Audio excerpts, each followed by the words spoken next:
Hello भाइयों, नमस्कार करता हूँ आप सभी को। आशा करता हूँ आप अच्छे होंगे। आज का जो हमारा टॉपिक होने वाला है वो स्लीप के ऊपर होने वाला है। जो स्लीप सबसे इम्पॉर्टेंट टॉपिक है। अगर आपको लग रहा है कि सिर्फ मैं हेल्थ के बारे में बताऊँगा स्लीप, तो ऐसा नहीं है। मैं स्पिरिचुअलिटी के थ्रू इसको कनेक्ट करने की कोशिश करूँगा एंड में इस चीज़ को ध्यान से समझना।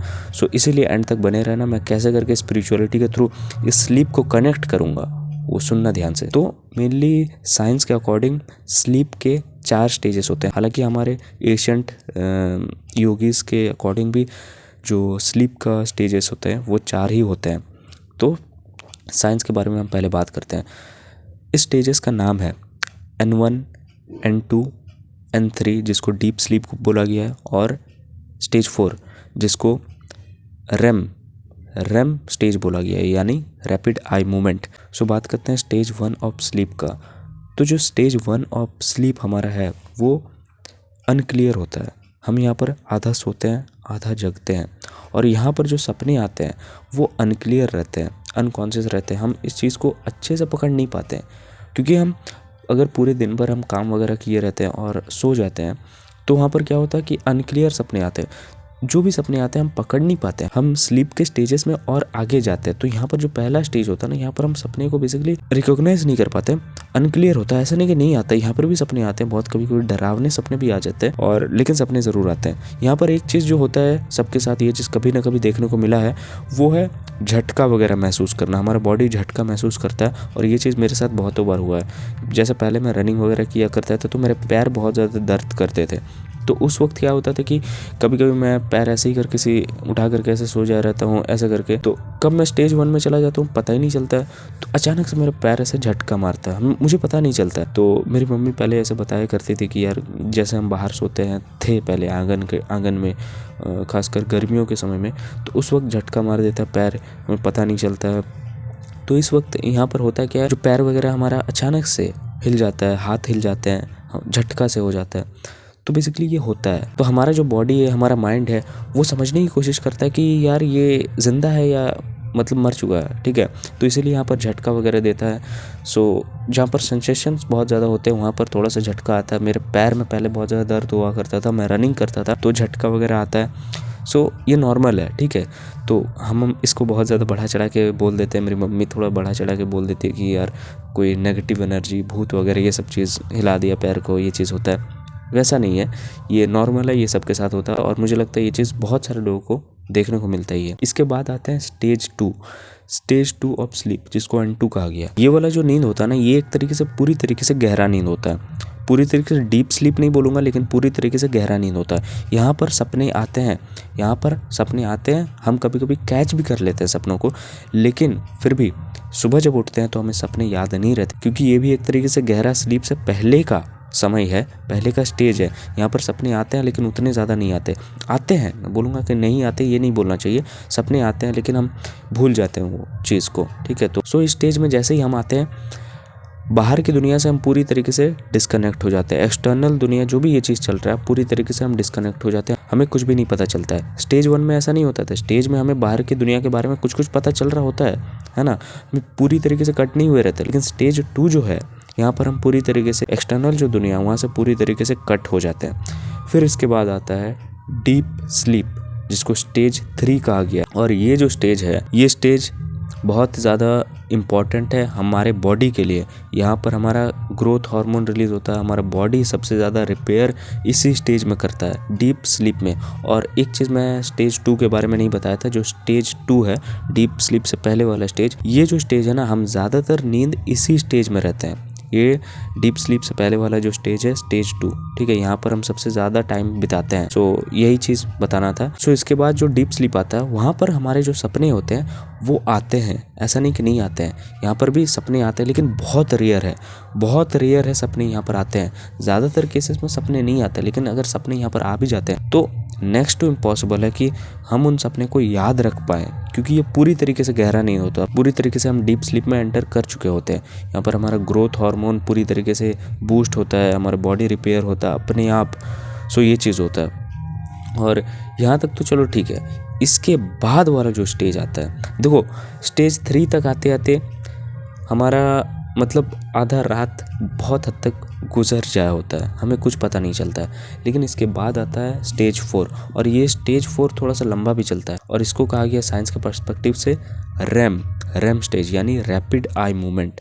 यहाँ पर हमारा आई रैपिड मूवमेंट करता है, यानी यहाँ पर सबसे ज़्यादा सपने आते हैं। सोचो सबसे लास्ट वाला जो स्टेज है स्लीप का, यहाँ पर सबसे ज़्यादा सपने आते हैं। और ये वाला जो स्टेज है, मैं इसके बारे में थोड़ा सा आप लोगों को अच्छे से बताता हूँ।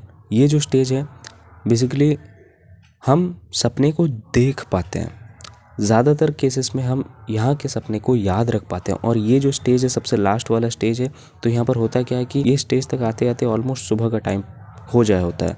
तो हम सुबह के टाइम पे ज़्यादातर 4-5 बजे बहुत सारे लोगों का नींद खुलता है, हम उठते हैं, वॉशरूम जाते हैं, फिर आके सो जाते हैं, तो वो आधा नींद होता है। यहाँ पर भी एक तरीके से वो पूरी तरीके से हम नींद से बहुत हद तक बाहर आने की कोशिश में हैं, क्योंकि 4th स्टेज है और 4th स्टेज पूरी तरीके से हम यहाँ पर अवेयर फिर भी नहीं है। लेकिन यहाँ पर ये जो है ये हम बस सपने को देख पाते हैं। और यही स्टेज में सबसे ज़्यादा नाइटफॉल होता है। मेरा बहुत बार हुआ, मैंने इस चीज़ को बहुत बार फेस किया। और इस स्टेज तक आते आते बेसिकली सुबह हो जाया होता है। तो इस स्टेज में हमारा जो डाइजेस्टिव सिस्टम है, हमारा जो पाचन तंत्र है, ये पूरी तरीके से मतलब वेस्ट वगैरह को निकालना चाह रहा होता है। तो यहाँ पर हम सो जाए होते हैं, हम उठते हैं फिर से सो जाते हैं।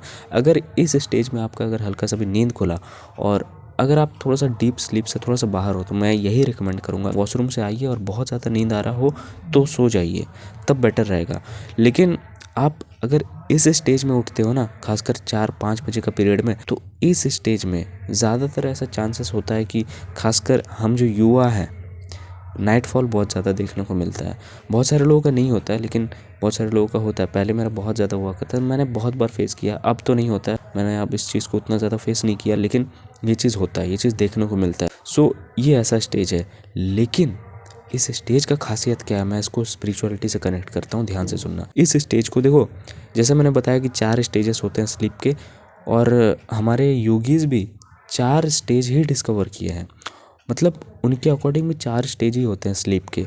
और ये वाला जो स्टेज है इसको उन्होंने कहा है तुरिया स्टेट, यानी कि वही स्टेट है और जो रियल है, जो ट्रुथ है। और ये स्टेट हमारे भीतर ऑलरेडी प्रेजेंट है। जिस चीज़ के बारे में योगीज बात करते हैं, ये स्टेज हमारे अंदर ऑलरेडी प्रेजेंट है। जैसे एग्जाम्पल के थ्रू मैं तुम्हें यहाँ पर बता रहा हूँ, ध्यान से सुनना। जैसे एक सड़क है, उस सड़क में सुबह से लेकर रात तक, शाम तक पूरा ट्रैफिक चलता है, गाड़ी बहुत ज़्यादा चलते हैं। लेकिन रात का ऐसा पीरियड होता है जहाँ पर गाड़ी नहीं चलते, वहाँ पर सिर्फ रोड होता है। रोड कुछ अलग नहीं होता, रोड सिर्फ रोड होता है, वहाँ पर सिर्फ गाड़ियाँ नहीं चलती है। रोड महसूस कर पाता है कि मैं रोड हूँ, उससे पहले वो महसूस नहीं कर पाता था, उससे पहले वो सिर्फ गाड़ियों को महसूस कर पाता था। उसी तरह हमारा ब्रेन है। और ये वाला पीरियड जब स्टार्ट होता है ना, ये स्टेज, तभी भोर का टाइम स्टार्ट हो जाया होता है। तभी हमारे पहले के योगी जो थे वो ब्रह्म मुहूर्त में उठना प्रेफर करते थे, क्योंकि ब्रह्म मुहूर्त में उठ के, ना कि सिर्फ ब्रह्मचर्य का पालन करने के लिए, ये उतना ज़्यादा इम्पोर्टेंट नहीं है, ब्रह्म मुहूर्त में उठ के हम उस अवेयरनेस को पकड़ सकते हैं। और सिर्फ ना ही हम पकड़ सकते हैं, उस अवेयरनेस में हम पूरी दिन भर रह सकते हैं। इसीलिए ये स्टेज में उन्होंने कहा कि ये ब्रह्म मुहूर्त वाला जो स्टेज है, यहीं पर हमें उठना चाहिए, ताकि हम उस अवेयरनेस को जान पाए और उसी अवेयरनेस में पूरे दिन भर हम रह पाएँ। और ये सबसे ज़्यादा इम्पोर्टेंट है। यहाँ पर सपने आते हैं, सपने हमें दिखते हैं, आते हुए दिखते हैं, ठीक है। ये जो होता है ना, उस चीज़ को हम पकड़ पाते हैं, हम डायरेक्ट अवेयरनेस को पकड़ पाते हैं।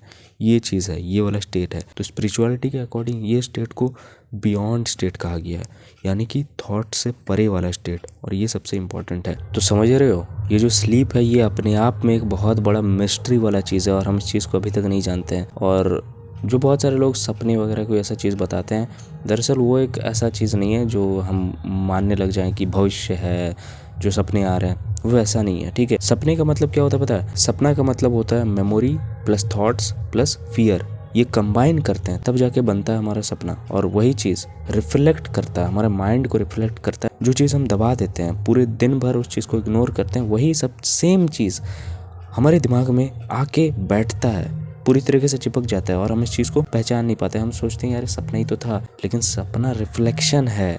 हम किस चीज़ से डर रहे हैं, किस चीज़ से मतलब भाग रहे हैं, तो सपने से हम उस चीज़ को पकड़ सकते हैं और हम कहीं ना कहीं उस चीज़ को जानते हैं, अंदर ही अंदर जानते हैं। सपना अपने आप में एक बहुत बड़ा रहस्य है। रहस्य मैं नहीं बोलूँगा, ये हमारे माइंड के सिर्फ रिफ्लेक्शन होता है। तो सपना को पकड़ना भी इम्पोर्टेंट है कि आप सपना क्या आ रहे हैं, उस चीज़ को रिवायर करना इंपॉर्टेंट है। अगर थोड़े गलत सपने आ रहे हैं तो उन सारी चीज़ों को रिवायर करो, ठीक है, उनको थोड़ा सा डायरेक्शन अलग दो। अगर बहुत ज़्यादा सपने आ रहे हैं तो इसमें थोड़ा सा प्रॉब्लम है। देखो, प्रॉब्लम हम ह्यूमन से क्रिएट कर रहे होते हैं हमारे बॉडी में, हम इस चीज़ को जान नहीं पाते हैं। बहुत ज़्यादा सपने आना इसका मतलब ये नहीं कि तुम फ्यूचर देख रहे हो, वैसा नहीं होता ब्रो। बहुत ज़्यादा सपने आना मतलब थोड़ा सा प्रॉब्लम चल रहा है तुम्हारे दिमाग में। ओवर थिंकिंग मत करो, लोगों से इंटरेक्ट करो, बात करो, ये सबसे ज़्यादा इंपॉर्टेंट है। ये हमारे माइंड के लिए एक हेल्दी चीज़ है, लोगों से बात करना, इंटरेक्ट करना। लेकिन अगर तुम यहाँ पर अकेलेपन से डर रहे हो तो मैं ये बोलूँगा कि अकेले रहो। अकेलेपन से भागना नहीं है, वही सेम चीज़ नहीं तो तुम्हें सपने में आकर सताएगा। इस चीज़ को देखो, हम कवर कर देते हैं ना, जो रियल लाइफ में जो चीज़ होता है ना, उन सारी चीज़ों से हम इन सारे अंदर की घावों को कवर कर देते हैं। और कवर करना इंपॉर्टेंट नहीं है मेरे भाई। जो चीज़ अंदर से अच्छा हो उसके लिए और कवरिंग करना इंपॉर्टेंट नहीं होता। कवरिंग करके कोई फ़ायदा नहीं होता, हम बस ढक रहे होते हैं अपने फियर को। तो फियर को ढकने से कुछ फ़ायदा नहीं होने वाला। फियर को ऑब्जर्व करो, फियर को देखो, वो सबसे ज़्यादा इम्पॉर्टेंट है। और मेन जो मैं इस चीज़ को स्पिरिचुअलिटी से कनेक्ट यही किया कि जो 4th स्टेज हमारा होता है वो एक तरीके से अवेयरनेस वाला स्टेज होता है। यहाँ पर हम सपने को आते हुए देखते हैं। जो एक चीज़ मैं यहाँ पर और एक मिस्ट्री वाला चीज़ बता रहा हूँ, ध्यान से सुनना। जो हम सुबह उठ के सोचते हैं ना कि यार कितना मस्त नींद आया, मज़ा आ गया, हमें कुछ पता ही नहीं चला। सबसे पहली बात यहाँ पर क्वेश्चन एक है, तुम्हें कैसे पता कि तुम्हें इतना अच्छा नींद आया? कोई ना कोई यहाँ पर रिकॉग्नाइज किया होगा, यानी कि कोई तो था जो ऐसा फील करवाया कि हमारा रात भर एक अच्छा नींद आया। वहाँ पर भी एक साक्षी, एक विटनेस प्रेजेंट था जो हमें ऐसा भरोसा दिलाया, एक आभास दिलाया कि रात को नींद बहुत ज़्यादा अच्छा आया। हमें पता नहीं होता, हमारा माइंड पूरी तरीके से ऑफ नहीं होता। एक तरीके से हमारा सबकॉन्शियस माइंड एक्टिव होता है, यहाँ पर हमारा बॉडी काम करता है, लेकिन हम बाहर की दुनिया से एक तरीके से डिस्कनेक्ट हो जाते हैं पूरी तरीके से। तो यहाँ पर जो खेल चलता है वो पूरे माइंड में चलता है और अवेयरनेस में चलता है। ये चीज़ है, ये सबसे ज़्यादा इंपॉर्टेंट है। आई होप आपको कुछ समझ आया होगा, स्लीप से रिलेटेड बहुत चीज़ आपको कुछ समझ आया होगा। Thanks for watching.